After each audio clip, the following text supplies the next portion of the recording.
Ibizo lesibongo ngubheka uvuyo Mnguni. Khathesi kukhona ukuxokozela okukhona elizweni lapho ibutho eselithe lifuna ukulungisa okuphambanisekayo kubandla elibusayo. Sebethi bafuna ukukhetha umuntu othile mhlawumbe umnankagwa ukuba akhokhele ilizwe. Lina lithini ngakho? Abantu bathi abafuna umuntu le ndaba yokuthi wake wachitha igazi. Lina lithini ngakho? Ibutho seliphuzile ukuthi liqondise le indaba ngoba ngabe kade ulibutho labantu, ibutho elinakekela abantu, ibutho elingabulali abantu. Ngabe kade la ilungisa indaba kade yonakala siyikhangele thina sinjengabantu sinjengomthwakazi.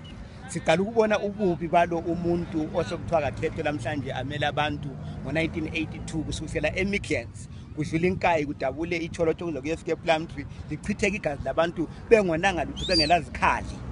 Ngakho ke asikwazi ukuthi umuntu onjalo angaphatha ilizwe. Thina njengomthwakazi siyimathebelele siyiMidlands asikuvumi lokho ukuthi angasiphatha umuntu lezandla ezibomvu ezonakala okungaphikiswayo osokuvelela kuBCC ukuthi ngempela wayeyingxenye yababulala abantu besuka eMidlands besiyabamba ePlumtree edolobheni libeqeda abantu besilibeleni ngo1982 to 85. And yes, ungatsho ngamazwi okugqiba ukuthi uthini kade ukutsho ngalokho osokusenzakala eHarare? Sithi ayiqhubeke impi ibanjwe eHarare bakwenzayo ezweni labo khona ngale ngaseHarare elaseZimbabwe. Thina asiyo ngxenye yakho.